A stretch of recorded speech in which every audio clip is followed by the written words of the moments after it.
wabarakatuh. Perkenalkan, nama saya Indah Nur Hidayah.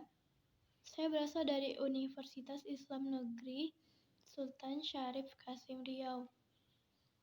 Prodi Pendidikan Guru Madrasah Ibtidaiyah.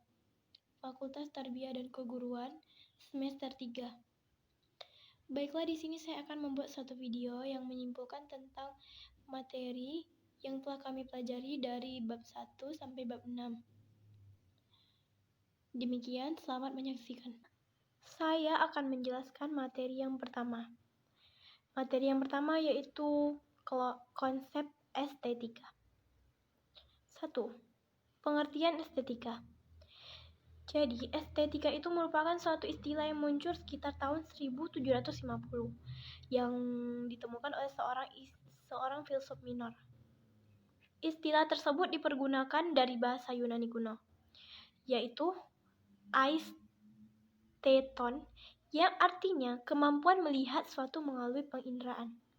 Estetika dihubungkan dengan sesuatu yang berbau seni, karena mengandung keindahan yang dapat dipandang. Sejak kemunculannya, estetika menjadi istilah yang selalu digunakan untuk mengutarakan bahasa filsafat terhadap karya seni. Pendapat para ahli, dapat disimpulkan bahwa estetika adalah salah satu cabang filsafat yang membahas keindahan. Estetika merupakan ilmu yang membahas bagaimana keindahan bisa terbentuk dan bagaimana supaya dapat merasakannya. Estetika juga dapat diartikan sebagai suatu cabang filsafat yang memperhatikan atau berhubungan dengan gejala yang indah pada alam dan seni. Filsafat estetika adalah cabang ilmu yang membahas keindahan. Bagaimana keindahan bisa tercipta, bagaimana orang bisa merasakannya, dan bagaimana memberikan penilaian terhadap keindahan tersebut. Maka filsafat estetika dapat selalu berkaitan dengan antara baik dan buruk, antara indah dan jelek. Yang kedua, perbedaan filsafat seni dan estetika. Awalnya, hubungan filsafat seni Yang kedua, perbedaan filsafat seni dan estetika. Awalnya, hubungan filsafat dan seni selalu dikaitkan dengan estetika.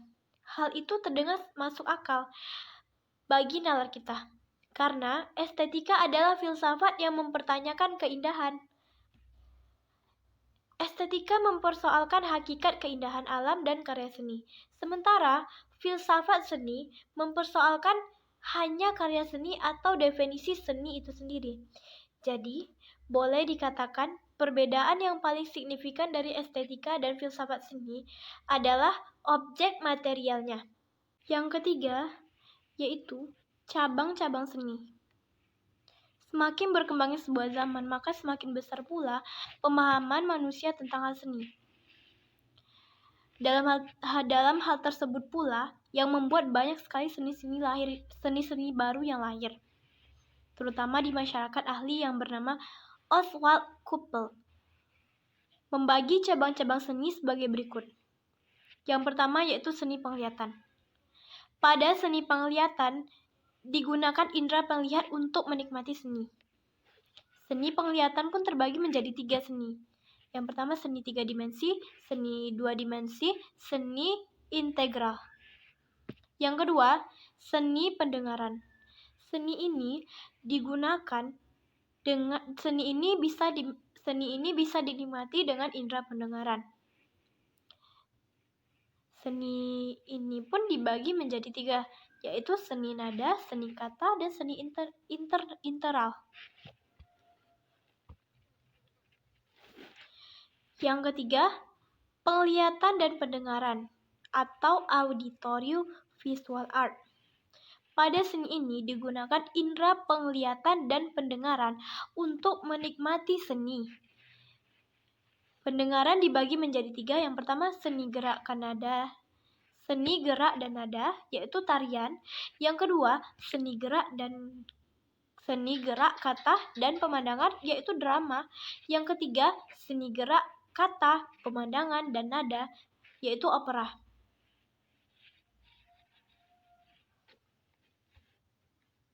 Baiklah, kesimpulan dari materi konsep estetika kali ini, yaitu estetika adalah salah satu cabang filsafat yang membahas tentang keindahan. Estetika merupakan pengetahuan yang membahas tentang keindahan segala macam hal, mulai dari segi seni dan keindahan alam. Maka, filsafat seni hanya mempersoalkan karya yang dianggap seni itu. Estetika juga dengan istilah filsafat keindahan. Filsafat merupakan bidang pengetahuan yang senantiasa bertanya dan mencoba menjawab persoalan-persoalan yang sangat menarik perhatian manusia sejak dulu hingga sekarang. Baiklah, sekian materi konsep estetika kali ini. Akan dilanjutkan dengan materi yang kedua. Di sini saya akan menjelaskan materi yang kedua, yaitu antropologi. Yang pertama, pengertian antropologi dan seni. Jadi, antropologi itu dikenal sebagai ilmu yang mempelajari halian. Sebab yang menjadi kajian utamanya adalah perbedaan yang terdapat pada manusia, keberagaman masyarakat, baik masyarakat pramodern, primitif, ataupun modern. Dari yang sederhana hingga yang kompleks. Apa yang ditawarkan antropologi adalah cara pandang melakukan perbandingan antar masyarakat dalam aspek-aspek tertentu, seperti kebiasaan, kehidupan sosial, bahasa, ciri fisik, kepercayaan, tingkah laku, aktivitas, ekonomi, politik, seni, bahkan agama. Antropologi seni berkembang di dalam disiplin ilmu antropologi sebagai salah satu pendekatan yang digunakan dalam penelitian untuk mengkaji secara khusus fenomena seni yang terjadi pada masyarakat. Maksudnya adalah mengkaji seni pada masyarakat lian. Manusia dan seni adalah dua hal yang tidak bisa dipisahkan. Seni dimiliki oleh seluruh manusia. Tidak terkecuali kedekatan manusia dan seni inilah yang memunculkan adanya bidang yang secara khusus mengkaji seni itu sendiri, yaitu sosiolog seni, psikolog seni, sejarah seni, dan tidak terkecuali antropologi seni. Antropologi seni adalah kajian ilmu antropologi yang mempelajari manusia dan segala perilaku keseniannya. Kajian antropologi seni ini muncul mengingat karena adanya kedekatan antara manusia dan seni. Selain karena seni juga merupakan salah satu dari unsur budaya manusia.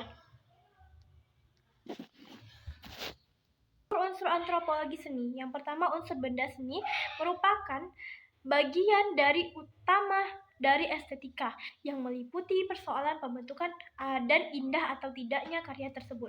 Yang kedua, unsur publik seni adalah sekumpulan orang yang secara khusus maupun mengkonsumsi produk seni. Yang ketiga, unsur seniman yaitu orang yang menciptakan karya seni terlepas dari diterima atau tidak karya seni. Seniman merupakan dari produk sosial yang sedikit banyak dipengaruhi oleh lingkungan dan masyarakat. 4 unsur yang harus ada dalam konteks yang meliputi kapan dan di mana karya seni itu muncul, serta kapan dan di mana penelitian perlu dilakukan. Ada 3 unsur yang terdapat dalam seni secara umum. Unsur karya, unsur seniman, unsur publik. Ketiganya saling berkaitan dan kesatuan di dalam konteks tertentu. Unsur benda seni, karya, merupakan bagian kajian utama dari estetika. Yang pertama yaitu unsur karya seni sebagai sebuah produk yang mewujudkan dalam bentuk tertentu juga menjadi penting adanya dalam antropologi seni. Sebab ia menjadi penanda awal dimungkinkannya kelanjutan proses pengkajian dan analisa dalam suatu proses bagi para antropolog terhadap seniman bagi pencipta karya tersebut. Yang kedua, unsur yang kedua adalah publik seni, yaitu sekumpulan orang yang baik secara khusus ataupun tidak mengkonsumsi karya seni opilogi. Yang ketiga, unsur ketiga adalah seniman. Ia adalah pencipta karya seni yang baik diterima ataupun tidak oleh masyarakat. Karya ciptanya merupakan bagian dari produk sosial, juga yang sedikit-sedikit banyak dipengaruhi lingkungan serta masyarakat.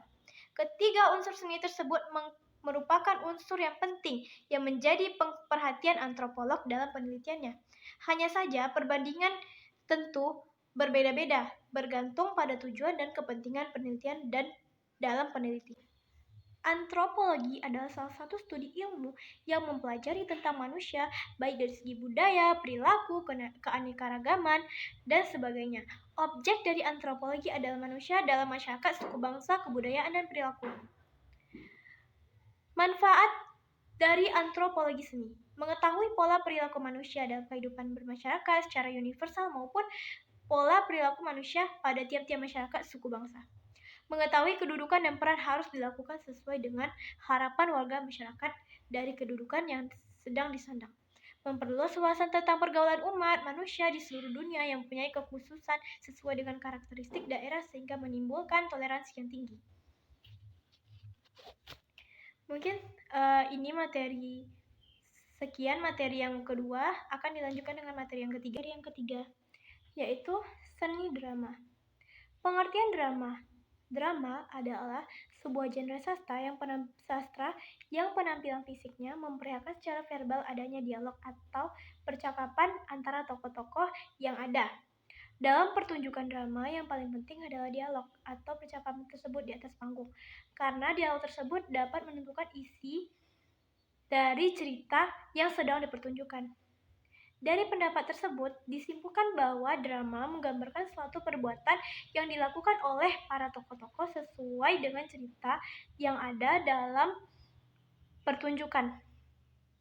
Drama merupakan suatu pertunjukan yang membawakan sebuah cerita media yang digunakan untuk menyampaikan ciri-ciri drama. Drama yang pertama itu drama merupakan prosa modern yang dihasilkan sebagai naskah untuk dibaca dan dipentaskan. Yang kedua, naskah drama berbentuk prosa atau puisi. Yang ketiga, drama terdiri dari dialog yang disusun oleh pengarang dengan watak yang diwujudkan. Yang keempat, pemikiran dan gagasan pengarang disampaikan melalui watak dialog. Yang kelima, konflik ialah unsur yang paling penting dalam drama. Konflik digerakkan oleh watak dalam plot, elemen yang paling penting dalam skrip drama. Yang keenam, sebuah skrip tidak dapat didasari oleh konflik, tidak dianggap sebuah drama yang baik. Yang ketujuh, gaya bahasa dalam sebuah drama juga penting karena ia menunjukkan latar masa dan masyarakat yang diwakilinya. Unsur-unsur drama. Yang pertama itu tema. Tema merupakan rumusan intisari cerita sebagai landasan ide di dalam menentukan arah tujuan cerita. Yang kedua, alur atau plot. Pada dasarnya merupakan deretan peristiwa dalam hubungan logika dan kronologi saling berkaitan yang diakibatkan atau dialami para pelaku. Yang ketiga, tokoh. Tokoh dalam drama mengacu pada watak, sifat-sifat, pribadi, perilaku seseorang, mengacu pada peran yang bertindak atau berbicara dalam hubungan dengan alur peristiwa. Yang keempat, dialog atau cakapan. Dalam drama ada dua macam cakapan, yaitu dialog atau monolog. Disebut dialog ketika ada dua orang atau lebih tokoh-tokoh bercakap, disebut monolog ketika seorang bercakap-cakap dengan dirinya sendiri. Yang kelima, lakuan. Lakuan merupakan kerangka sebuah drama. Lakuan harus berhubungan dengan plot dan watak tokoh. Lakuan yang seperti itu disebut dengan lakuan yang dramatik. Yang keenam, latar atau setting. Setting disebut juga dengan latar cerita. Menurut Robert Staton berpendapat bahwa latar adalah lingkungan yang melingkupi sebuah peristiwa dalam cerita semesta yang berinteraksi dengan peristiwa-peristiwa yang sedang berlangsung. Yang ketujuh, amanat. Amanat adalah tujuan yang hendak dicapai oleh pengarang. Amanat bisa berupa ajaran moral, ajakan saran, atau anjuran. Amanat dalam drama dapat dipahami setelah membaca. Perbedaan drama dan teater. Yang pertama, arti drama. Apa sih arti drama? Jadi drama itu yang artinya yang pertama adalah kualitas komunikasi, situasi, action, segala yang terlihat pada pentas yang menimbulkan perhatian, kehebatan, exciting, dan ketegangan pada para pendengar. Yang kedua, teater. Pengertian teater adalah teater dalam arti luas adalah kisah hidup dan kehidupan manusia yang dipertunjukkan di depan orang banyak. misalnya wayang orang, ludruk, lenong, reog, sulapan. Dalam arti sempit, teater adalah kisah hidup dan kehidupan manusia yang diceritakan dalam pentas disaksikan oleh orang banyak dengan media gerak percakapan dan laku. 3. Perbedaan drama dan teater. Teater dan drama memiliki arti yang sama tapi berbeda ungkapan. Teater berasal dari bahasa kuno yang berarti kuno teatron yang secara harfiah berarti gedung atau tempat pertunjukan. Dengan demikian, kata teater selalu mengandung arti pertunjukan tontonan. Drama juga dari kata Yunani dan yang berarti berbuat, berlaku, atau berakting. Drama cenderung memiliki pengertian prosa atau esai. Baiklah, saya akan melanjutkan kepada pembahasan yang keempat, yaitu seni tari. Pertama, pengertian seni tari. Jadi, seni tari itu merupakan salah satu warisan kebudayaan Indonesia yang harus dikembangkan dan dilestarikan selaras dengan masyarakat yang selalu mengalami perubahan. Berdasarkan hal tersebut, dapat disimpulkan bahwa seni tari adalah salah satu cabang seni yang mengutamakan gerak yang indah dari anggota tubuh manusia yang diiringi oleh irama musik serta mengandung maksud tertentu yang ingin disampaikan oleh pencipta untuk penonton sebagai sarana hiburan dan ritual yang selanjutnya menjadi praktik budaya dalam masyarakat. Untuk konsep seni tari, berbagai jenis tarian memiliki konsep atau variasi yang terdiri dari ruang gerak, tenaga, dan waktu yang berbeda-beda. Berikut ini adalah penjelasannya. Yang pertama yaitu ruang gerak. Ruang gerak dalam suatu tarian memerlukan ruang gerak yang menyesuaikan dengan jenis gerakan yang akan dilakukan. Ruang gerak dapat berupa ruang gerak sempit atau ruang gerak luas. Penentuan ruang gerak dapat disesuaikan dengan jumlah penari, meliputi tunggal, pasangan, atau dilakukan dalam satu kelompok. Yang kedua, tenaga. Dalam melakukan gerakan tarian dibutuhkan tenaga, menyesuaikan bentuk dinamis, ritmis, dan harmonis. Tanpa tenaga yang sempurna, maka tidak mungkin tari dipentaskan dengan baik. Beberapa jenis tarian memerlukan tenaga dengan intensitas yang kuat. Yang ketiga, waktu. Dalam melakukan tarian terdapat estimasi sesuai gerakan yang ditampilkan. Tari dapat dilakukan dengan cepat atau lambat, kemudian disebut tempo. Dengan berpatokan pada tempo, maka kesan dinamis dalam suatu tarian akan terlihat. Tiga, itu prinsip tari. Prinsip dasar dari sebuah tarian yang penting dapat diketahui. Yang pertama itu harmoni. Harmoni atau keselarasan. Keselarasan antara gerak, lagu, dan gerak tarian atau penari yang disebut dengan penari. Yang lainnya harus disusun menjadi sebuah rangkaian yang berkaitan, berkesinambungan dalam sebuah harmoni yang baik sehingga dapat menyampaikan pesan yang dimaksud. Yang kedua, keutuhan. Keutuhan dalam karya seni tari adalah membuat satu bentuk yang memiliki keterkaitan unsur satu dengan yang lain berdasarkan sumber yang sama. Yang selanjutnya yaitu keseimbangan. Harus ada keseimbangan antara peran dan pemain, lagu dengan gerak, waktu dengan lama pertunjukan, sehingga pesan dari tarian dapat tersampaikan dengan baik. Keseimbangan yang dimaksud adalah proporsional dalam mengolah dimensi ruang, waktu, tenaga yang ditentukan dengan jumlah dan ukuran. Dan tari. Yang pertama yaitu wiraga. Wiraga adalah ungkapan secara fisik dari awal sampai akhir menari. Kemampuan wiraga yang menandai artinya yang pertama hafal dalam tuntutan kemampuan, penguasaan daya ingat yang maksimal, teknik dalam tuntutan penguasaan, keterampilan dalam mengungkapkan dan mewujudkan berbagai pose elemen gerak. Yang selanjutnya ruang. Ruang adalah tuntutan penguasaan ketetapan di dalam menempatkan tubuh di berbagai posisi di setiap gerak dalam ruang. Yang selanjutnya wirasa. Wirasa pada dasarnya menyangkut penjiwaan atau kemampuan penari di dalam mengungkapkan rasa emosi yang sesuai dengan isi atau tema dari tarian tersebut. Wirama, ada aspek ini akan terungkap jika memiliki ketajaman rasa atau peka irama yang luluh menyatu dengan setiap ungkapan geraknya. Harmoni. Aspek ini pada dasarnya lebih menekankan pada interrelasi yang menyeluruh dari tarian yang dibawakan oleh penari. Dengan kata lain, penilaian pada harmoni atau keselarasan antara kemampuan wiraga. Tari. Fungsi dari tari yang pertama yaitu fungsi tari sebagai sarana upacara ritual. Seni tari untuk keperluan ritual harus memenuhi kaidah-kaidah ritual yang telah turun-temurun menjadi tradisi. Kaidah-kaidah tari yang berfungsi sebagai sarana upacara ritual harus diselenggarakan pada saat tertentu. Penarinya pun dipilih orang-orang tertentu dan ada kalanya disertai berbagai sesajen di tempat tertentu. Yang kedua, fungsi tari sebagai hiburan. Sebagai sarana hiburan digunakan dalam rangka memeriahkan suasana pesta, hari perkawinan, kitanan, syukuran, peringatan hari-hari besar nasional, dan peresmian gedung atau hal-hal lain. Yang selanjutnya, fungsi tari sebagai tontonan. Tari sebagai tontonan ini juga disebut dengan tari pertunjukan pelaksanaan disajikan khususnya yaitu jenis-jenis tari. Jenis tari berdasarkan koreografi. Yang pertama itu tari tunggal atau solo.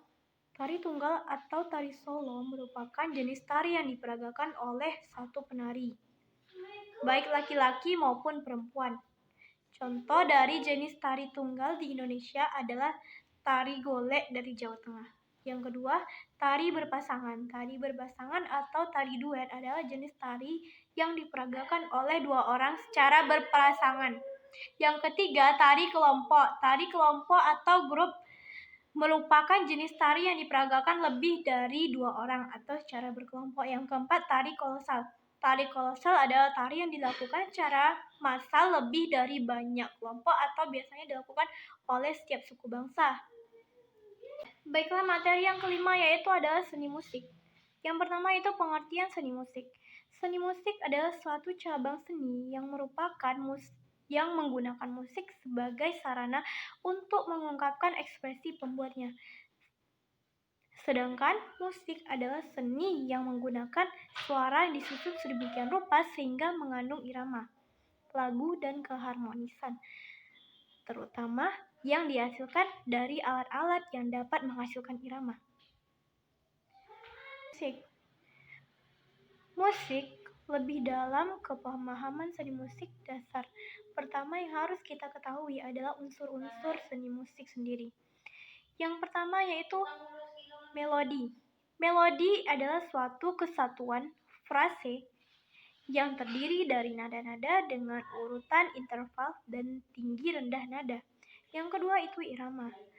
Irama adalah pergantian panjang pendek, tinggi, rendah, dan keras, lembut atau nada bunyi dalam suatu rangkaian musik. Yang ketiga, birama. Birama adalah unsur seni musik yang berupa ketukan atau ayunan berulang-ulang yang datang dengan teratur pada waktu yang sama. Yang keempat, harmoni. Harmoni adalah sekumpulan nada yang dimainkan bersama-sama menjadi bunyi yang enak didengar. Yang kelima, tangga nada. Tangga nada adalah deret nada yang disusun berjenjang dan dimainkan sebagai unsur penting dalam pertunjukan seni musik. Ada dua jenis tangga nada, yaitu tangga nada diatonis dan tangga nada pentatonis.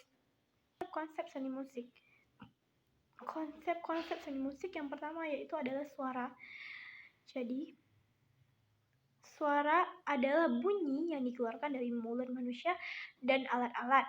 Suara bisa bertepuk, bergumam, degungan, sulan, nyanyian, teriakan, atau tangisan. Yang kedua, tangga nada. Konsep seni musik yang kedua adalah tangga nada, yang didefinisikan sebagai suatu susunan nada atau tingkatan bunyi, umumnya berisi 7 nada, yaitu do, re, mi, fa, sol, la, si, do. Secara umum, tangga nada dikenal adalah mayor dan minor. Interval pada tangga nada mayor adalah 1, 1, 1 setengah, 1, 1, 1 setengah, sedangkan interval minor adalah 1, 1 setengah, 1, 1 setengah, 1, 1. Yang ketiga, durasi. Konsep seni musik ini mungkin jarang kita dengar, tetapi perannya sangat penting dalam seni musik. Durasi berhubung dengan panjang pendek nada dan tanda istirahat dalam suatu karya musik. Di dalamnya termasuk ketukan, tanda birama, pulse, meter, nilai, not, tanda. Selanjutnya itu macam-macam seni musik. Yang pertama, musik klasik. Musik klasik adalah musik yang diciptakan dalam kurun waktu yang sudah lama, tetapi mempunyai komposisi ritme dan tempo yang apik serta tertata dengan susunan not balok yang rapi, sehingga aturan yang tercipta tidak membosankan dan mempunyai nilai seni yang kuat sehingga menjadi musik yang sepanjang masa, artinya tidak dilupakan atau tidak ditinggalkan oleh para peminatnya. Justru hidup pada zaman yang berbeda. Yang kedua, musik country. Musik country adalah musik bernada ringan yang berasal dari Amerika Serikat bagian utara dan wilayah pegunungan. Awalnya diciptakan sebagai musik rakyat Amerika Utara, tetapi akhirnya berkembang ke seluruh dunia menjadi musik yang ceria, ringan, santai, dan tidak memerlukan suara yang melengkang tinggi. Yang ketiga yaitu musik jazz. Musik jazz adalah musik yang memiliki nada yang ringan dan berkesan tenang, tanpa harus menarik urat leher karena nada yang terlampau tinggi. Musik yang unik ini menampilkan komposisi musik yang agak sulit untuk dimainkan jika tidak benar menguasai kodenya. Yang keempat yaitu musik rock. Musik rock adalah musik yang memiliki bunyi khas dari gitar listrik atau akustik yang bisa dimainkan pada nada rendah sampai nada tinggi menggunakan backbeat yang menjadi ciri khas pada rhythm section yang dipadukan dengan suara gitar bass. Yang kelima yaitu musik rock metal atau musik cerdas. Musik ini memiliki alunan musik yang lebih besar, keras, dan bahkan lebih bising daripada musik rock. Alat-alat musiknya tidak jauh beda dengan yang dipergunakan oleh band rock. Hanya saja pemakaian ritme, melodi, vokal, dan temponya keluar dengan kekuatan lebih dan membutuhkan lengkungan dan suara yang berat. Terkadang sedikit berlebihan bagi sang vokalis untuk Baiklah, di sini saya akan menjelaskan tentang materi yang terakhir atau yang keenam, yaitu adalah konsep, prinsip, dan contoh seni rupa kriya dan kerajinan kriya. Baiklah, saya akan menjelaskan yang pertama itu tentang pengertian seni kriya. Pengertian seni kriya. Seni kriya merupakan karya seni yang cara pembuatannya menggunakan tangan tanpa mengurangi fungsi dan nilai estetika yang terkandung dalam karya seni tersebut. Oleh sebab itu, seni kriya dapat dikatakan sebuah karya seni yang sempurna karena tidak hanya memenuhi pembuatan dari karya seni tersebut, tapi karya seni kriya juga sangat memperhatikan keindahannya. Konsep dari seni kriya itu sendiri, yang pertama itu adalah estetika atau nilai keindahan. Unsur estetika sering kita kenal dengan istilah keindahan. Keindahan adalah nilai-nilai estetis yang menyertai sebuah karya seni. Keindahan juga diartikan sebagai pengalaman estetis yang diperoleh ketika seorang mengecap objek seni atau dapat pula dipahami. Yang kedua itu fungsional, nilai guna. Selain memiliki nilai estetik, seni kriya juga memiliki nilai fungsional atau dengan kata lain memiliki nilai guna. Contohnya seperti seperti dapat menjadi hiasan, dekorasi, benda mainan, benda terapan, dan lain-lain. Yaitu unsur-unsur seni rupa. Yang pertama itu garis. Garis adalah kumpulan titik yang berbentuk melalui goresan atau tarikan dari titik satu ke titik lainnya. Yang kedua itu titik. Titik adalah unsur paling besar dari seni rupa. Yang ketiga bidang. Bidang sama halnya seperti kita tahu bidang memiliki permukaan yang datar dan merupakan benda dua ujung pangkalnya akan membentuk bidang. Yang keempat itu bentuk.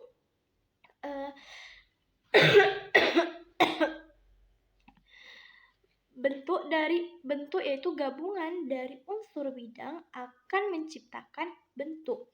Yang kelima yaitu ruang. Ruang adalah luasan sekumpulan bidang dan dimensi yang meliputi panjang, lebar, dan tinggi dalam suatu ruang. Ilusi dapat dibuat dengan garis bidang. Yang keenam yaitu tekstur. Tekstur adalah kondisi suatu permukaan benda yang biasanya dites menggunakan indera peraba. Itu apresiasi seni kriya. Yang pertama itu pengertian seni kriya. Wujud apresiasi terhadap seni kriya dapat dilihat dari kemampuan menghargai, mengagumi, menilai dan menghayati nilai seni. Yang kedua, mengenal kerajinan keramik dan ukir. Keramik merupakan salah satu jenis kerajinan tradisional yang pada awalnya diproduksi secara sederhana untuk memenuhi kebutuhan hidup rumah tangga. Yang ketiga itu teknik pembuatan keramik atau ukir. Contoh seni rupa dan kerajinan karya yang pertama itu adalah lampion plastik, yang kedua bunga dari sedotan, yang ketiga taplak meja dari sedotan, yang keempat yaitu tas dari kulit buaya atau ular, yang kelima lemari, yang keenam itu tempat untuk menaruh pulpen dari kain flanel, yang ketujuh boneka dan kain flanel, yang kedelapan meja, kesembilan kursi, kesepuluh ukiran kayu. Jenis-jenis seni kriya. Yang pertama itu seni kriya dari kayu. Seni kriya dari kayu ini adalah sebuah kerajinan tangan yang bahannya adalah kayu. Yang kedua yaitu seni kriya dari tekstil. Seni kriya dari tekstil adalah sebuah kerajinan tangan yang bahan dasarnya terbuat dari kain. Yang ketiga, seni kriya dari logam. Seni kriya dari logam adalah sebuah karya tangan yang bahan dasarnya menggunakan logam. Yang keempat, seni kriya dari keramik. Karya seni kriya dari keramik ini merupakan kerajinan tangan yang dapat pembuatannya menggunakan bahan dasar dari tanah liat dan menggunakan teknik tertentu. Yang kelima, karya seni kriya dari kulit. Karya seni kriya dari kulit ini yaitu dari kulit hewan hidup, contohnya seperti buaya, ular, dan lain-lain. Mungkin sekian penjelasan saya dari materi kelompok saya dalam mata pelajaran seni budaya dan prakarya. Saya akhiri. Apabila ada salah kata dan kekurangan, saya mohon maaf. Saya akhiri. Assalamualaikum warahmatullahi wabarakatuh.